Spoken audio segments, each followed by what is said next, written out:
Hello, I'm Yvonne Bishop-Weston, a nutritionist from Foods for Life, and I'm going to help you to get the most out of your diet. I'm going to be talking to you about how to go on a low-fat diet. There is nothing wrong with a low-fat diet if it's the bad fats that you're taking out of your diet.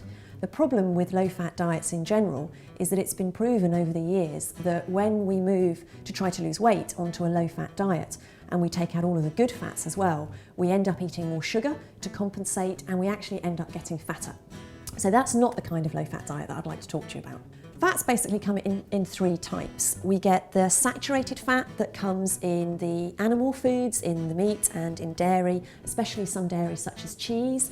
We then get the monounsaturated fats, things like olive oil. Some of these fats are absolutely essential. Others, such as the saturated fats, are not essential to our diets because if our body needs some of these fats, it will just make some.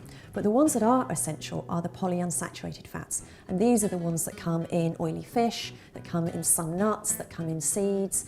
And the reason they're essential is because every cell in the body has a membrane on the outside. And that membrane is made out of fat.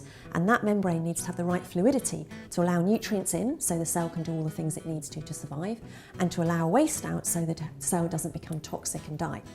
And if you don't have the right balance of the different fluidity of fats, then your cells are not going to function properly. So lard, for instance, a saturated animal fat, is a very solid fat, and that would make your cells too solid to allow the free flow of nutrients in and waste out of a cell. The quality of the cells will affect pretty much everything in the body. It will affect your hormone production. So if you have the wrong balance of fats, you may have hormonal problems, you may have worse PMS, you could have fertility problems. It will also affect your nervous system, it'll affect your mood, your skin quality. Almost all aspects of health have some aspect where fat is absolutely vital to their well-being. So if you take a food that naturally contains some fat, so take yogurt for instance, and you remove the fat from that food, it's just not going to taste good. So people are less likely to continue buying that food. So manufacturers are liable to do something to make that a more sellable product. So for instance, if you took a yogurt, which, let's face it, yogurt is not that high in fat anyway, and you remove the fat to make it a low-fat food, then something such as sugar or artificial sweetener will be added.